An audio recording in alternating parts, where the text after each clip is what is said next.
जय Shri Krishna. Good morning all of you. एक बार फिर से अकाउंट्स की क्लास बहुत दिनों बाद। लास्ट टॉपिक जो मैंने सेंड किए थे तुम्हें पिक्स, उन पिक्स में अकाउंटिंग टर्मिनोलॉजी कि हम जो आगे अकाउंटिंग में पढ़ेंगे क्या क्या वर्ड्स यूज़ होते हैं अकाउंटिंग टर्मिनोलॉजी। तो उसमें जो फर्स्ट वर्ड था वो था कैपिटल।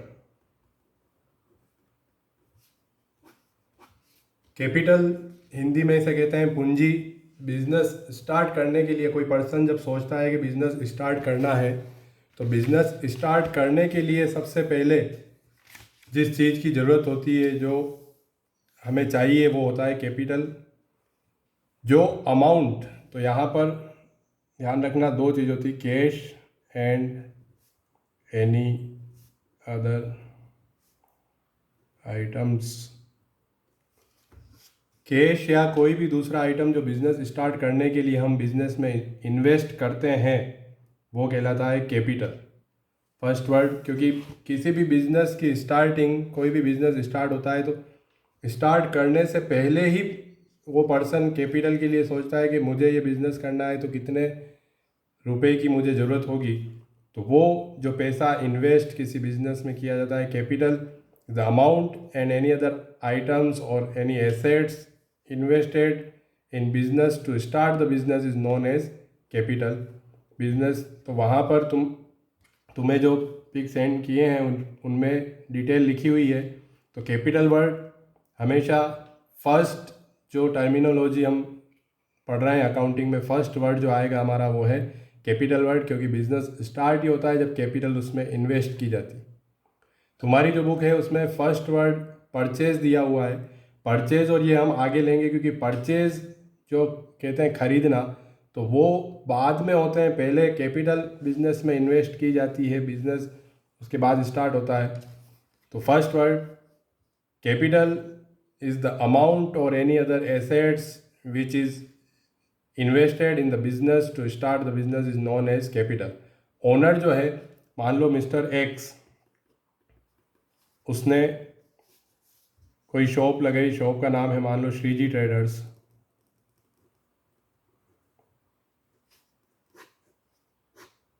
तो मिस्टर एक्स ने श्रीजी ट्रेडर्स में पैसे लगाए हैं, तो ये फर्स्ट श्रीजी ट्रेडर्स की अकाउंटिंग की जाती है, ना कि मिस्टर एक्स। जब आगे चलकर हम अकाउंटिंग कंसेप्ट पढ़ेंगे तो फर्स्ट कंसेप्ट ये होता है कि हमेशा हमें ओनर और बिजनेस को अलग अलग मानना है। मिस्टर एक्स की खुद की शॉप है, लेकिन मिस्टर एक्स को एक अलग पर्सन मानना है और श्रीजी ट्रेडर्स को एक अलग पर्सन मानना है।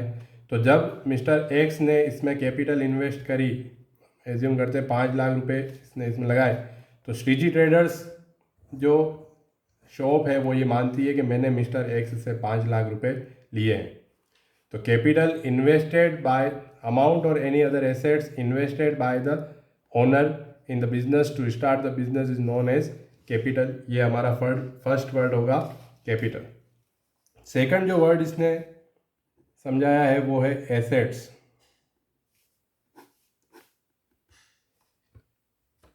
तो जब बिजनेस में कैपिटल इन्वेस्ट की जाती है, 5 लाख रुपए लाकर हम बिजनेस स्टार्ट करना चाहते हैं, तो सबसे पहले एसेट्स परचेज की जाती है, जैसे कि फर्नीचर, मशीनरीज, ऐसे आइटम्स जो हम बिजनेस में यूज़ करने के लिए परचेज करते हैं, खरीदते हैं, वो आइटम्स क्या कहलाते हैं? एसेट्स। हमारी जो नॉर्मल लैंग्वेज है उसमें हम कह सकते हैं जितनी भी प्रॉपर्टीज़ होती है हमारी, वो सब एसेट्स कहलाती है। बिजनेस की जितनी भी प्रॉपर्टीज़ होगी जो कि रीसेल के लिए परचेज नहीं की गई, रीसेल के लिए जो हम परचेज करते हैं वो होता है गुड्स। एसेट्स वो चीज़ होती है जो हमने हमारे बिजनेस में यूज़ करने के लिए परचेज किया। जैसे कोई जनरल स्टोर है, तो उस जनरल स्टोर में या प्रोविज़न स्टोर में कोई किराने की दुकान वाला है, वो फर्नीचर खरीदता है, काउंटर बनवाता है, फ्रिज खरीदता है। तो ये सब अपने वहाँ पर थोड़ा एंटरटेनमेंट के लिए वो टीवी लगाता है, एसी लगवाता है। तो ये जो सब आइटम बिजनेस में यूज़ करने के लिए खरीदे गए हैं, ये सब क्या कहलाएंगी? एसेट्स। तो नॉट फॉर रीसेल, बाकी मैंने वहाँ लिखवा रखा है, नॉट फॉर रीसेल होती है एसेट्स, और किसके लिए ये होती है, बिजनेस यूज़ के लिए होती है, बिजनेस में यूज़ करने के लिए खरीदी जाती है। तो जो रीसेल के लिए परचेज करते हैं वो जो आइटम्स होते हैं वो गुड्स कहलाता है, जिसे हम हिंदी में कहते हैं कि दुकान का माल जो होता है वो यूज़ करने के लिए नहीं खरीदा जाता है, रीसेल करने के लिए परचेज किया जाता है। तो assets are the items which are purchased not for resale, which are purchased for business use and has an economic value। इनकी कोई इकोनॉमिक वैल्यू होती है, जैसे मेरे पास फर्नीचर है तो आज मार्केट में हो सकता है उसकी 40,000 50,000 कुछ मार्केट वैल्यू होती है, तो वो सब एसेट्स कहलाती। तो यहाँ पर समझना है एक डिफरेंस कि गुड्स और एसेट्स दोनों में हमें डिफरेंस समझना ज़रूरी है। तो जैसे अभी जो एग्ज़ाम्पल दिया, जनरल स्टोर वाला है अगर फर्नीचर परचेज करेगा तो वो फर्नीचर जनरल स्टोर वाला उसको तो शक्कर चावल और ये जो डेली यूजेस की चीज़ें होती है वो बेचता है, तो वो फर्नीचर उसने वापस बेचने के लिए नहीं खरीदा, अपने बिजनेस में यूज़ करने के लिए खरीदा है, तो वो एसेट्स। और उसके शॉप में वो सोप, क्रीम, टूथपेस्ट, शुगर, घी, ऑयल ये सब बेचता है, तो ये सब गुड्स होंगे। तो गुड्स और एसेट्स में ये डिफरेंस होता है कि वापस बेचने के लिए, प्रॉफिट अर्न करने के लिए जो आइटम्स खरीदे वो गुड्स, लेकिन बेचने के लिए नहीं, बिजनेस में यूज़ करने के लिए खरीदे वो एसेट्स। तो यहाँ पर और अगर हम समझें तो उस जनरल स्टोर वाले के लिए वो एसेट्स थी, वो फर्नीचर परचेज़ किया, लेकिन मान लो वो फर्नीचर जैसे विजय लक्ष्मी हैंडलूम, तो विजय लक्ष्मी हैंडलूम से वो फर्नीचर परचेज़ किया गया, तो विजय लक्ष्मी हैंडलूम के लिए वो फर्नीचर एसेट्स नहीं होगी, क्योंकि वो बेचने वाला उसका गुड्स ही वही है। वो उसने फर्नीचर जब परचेज़ किया था तो रीसेल के लिए परचेज़ किया था, तो वो बिज़नेस के अकॉर्डिंग होता है कि जिस बिज़नेस में जो चीज़ खरीदी और बेची जा रही है वो वहाँ का गुड्स होगा। तो कोई आइटम हमारे लिए एसेट्स, जैसे हम फ्रिज खरीद कर लाए दुकान के लिए, तो वो दुकान के लिए एसेट्स हुई, लेकिन जिस शॉप से हम खरीद के लाए उस शॉप के लिए वो गुड्स होता है। तो ये सेकंड वर्ड था एसेट्स। फिर आगे चलकर और एक्सप्लेन इसको बाद में करेंगे हम। एसेट्स भी अलग अलग टाइप की होती है, fixed assets, current assets, intangible, tangible, ये सब जो टाइप है ये बाद में हम डिटेल में पढ़ेंगे। अभी सिर्फ हमको शुरुआत में इतना तो समझना है, एसेट्स जो बिज़नेस में यूज़ करने के लिए, ऐसा कह सकते हैं कि बिज़नेस की जितनी भी ज़मीन जायदाद हैं, प्रॉपर्टीज़, मशीनरी हो गई, फर्नीचर हो गया, लैंड एंड बिल्डिंग हो गई, प्लांट हो गए, तो ये सब जो आइटम्स हैं वो सब फिर एसेट्स कहलाती है। थर्ड जो वर्ड है उसमें वो है लाइबिलिटीज़।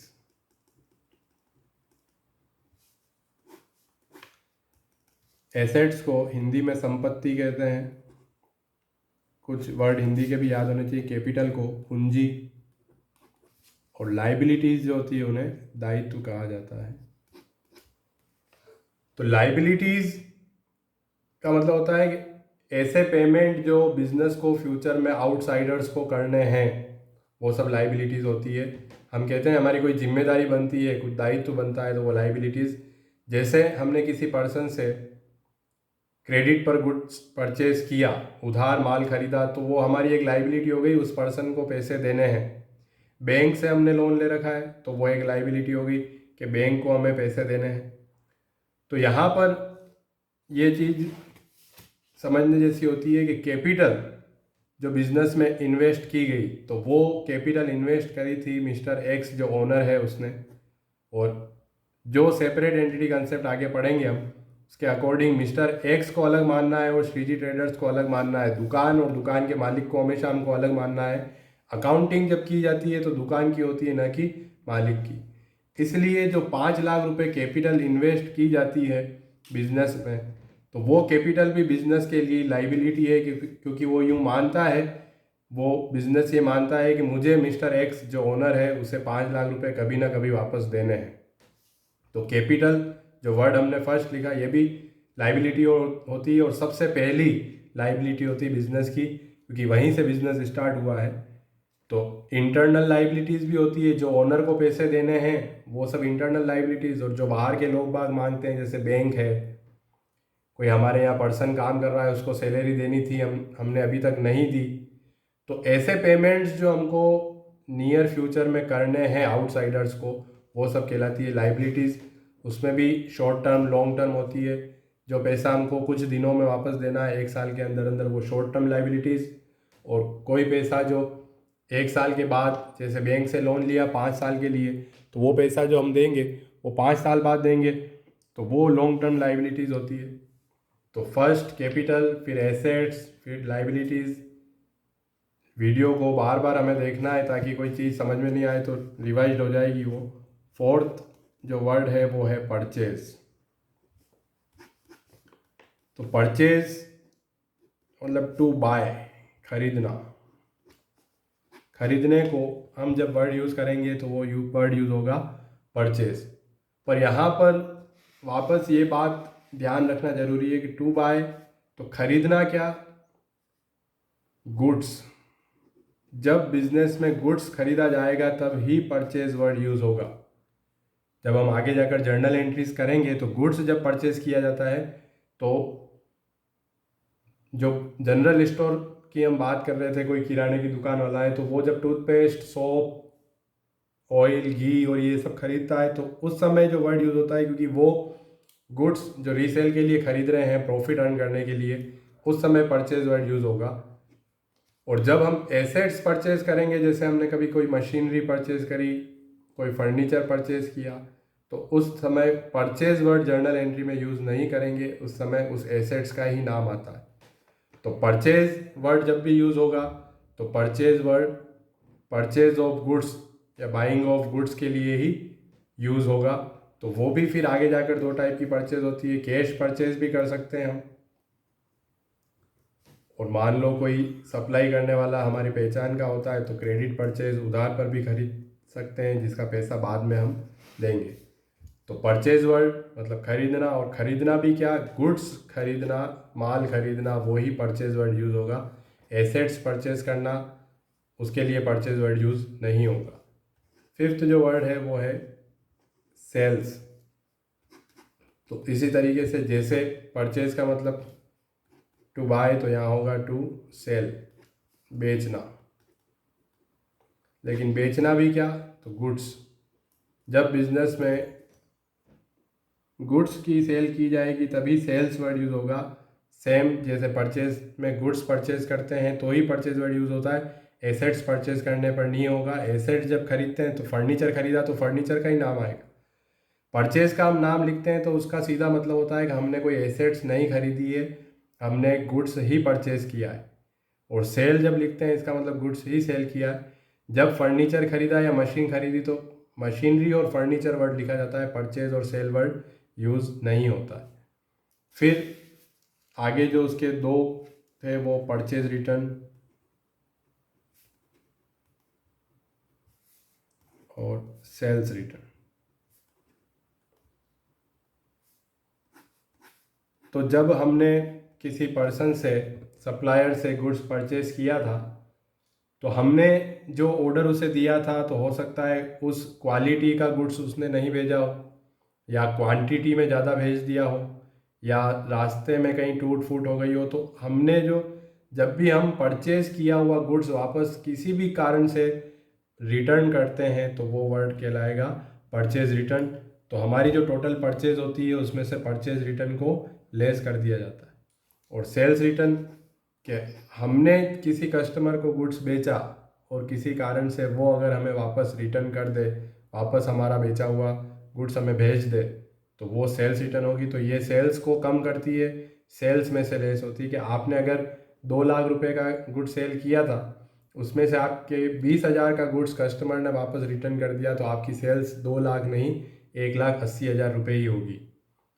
तो ये 7 वर्ड अभी तक हुए हैं। कैपिटल, बिजनेस स्टार्ट करने के लिए जितना भी अमाउंट जिसमें कैश भी आ गया, और कोई जैसे कैश 5 लाख रुपए के साथ साथ वो फर्नीचर भी साथ में ही लेकर उसने बिज़नेस स्टार्ट किया। बिज़नेस स्टार्ट करने के बाद में उसने फर्नीचर परचेज नहीं किया, साथ में ही लेके आया, तो वो फर्नीचर और वो कैश सब मिलकर कैपिटल कहलाएगी। तो बिज़नेस स्टार्ट करने के लिए जो भी इन्वेस्टमेंट किया जाता है सब कैपिटल होती है।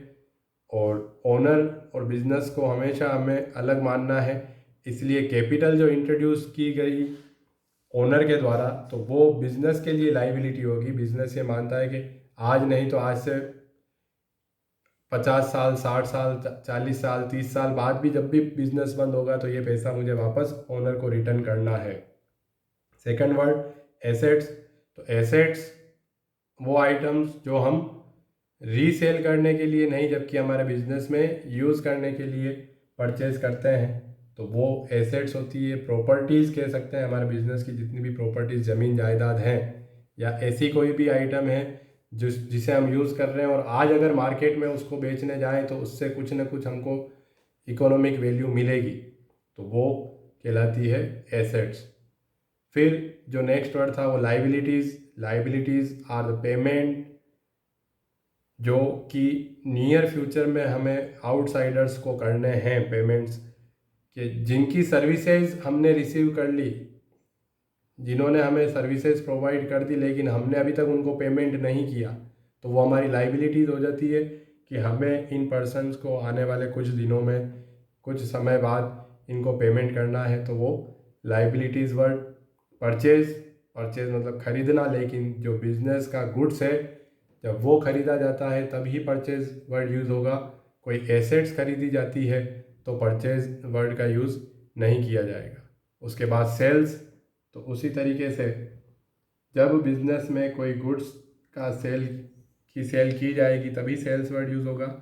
परचेज रिटर्न, सेल्स रिटर्न किसी भी कारण से ज़्यादा क्वांटिटी होने पर, ख़राब क्वालिटी होने पर, टूट फूट जाने पर या एक्सपायर्ड गुड्स होने पर, हमने कोई गुड्स खरीदा था किसी पर्सन से, उसको हम वापस लौटाते हैं तो परचेज रिटर्न।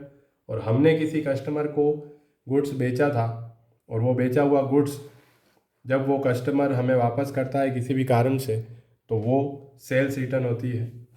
तो यहाँ पर एक डिफरेंस तो मेन समझना ये है, एसेट्स एंड गुड्स। तो एसेट्स एंड गुड्स को हमेशा कभी भी हमें एक नहीं मानना है। एसेट्स एंड गुड्स दोनों अलग अलग है। तो फर्नीचर, तो किसी फर्नीचर जो आइटम है ये किसी बिजनेस के लिए एसेट हो सकती है और किसी बिजनेस के लिए गुड्स हो सकता है। जैसा कि मैंने अभी समझाया था कि जिसका बिजनेस ही फर्नीचर सेल करना है तो वो फर्नीचर मैन्युफैक्चर कर रहा है, बना रहा है उसे, या फिर कहीं और से परचेज करके वापस कस्टमर को बेच रहा है, तो वो उसका बिजनेस ही यही है। वो फर्नीचर किस लिए परचेज कर रहा है? रीसेल के लिए परचेज कर रहा है। तो रीसेल के लिए जो आइटम परचेज किया जाएगा वो एसेट हो जाएगी।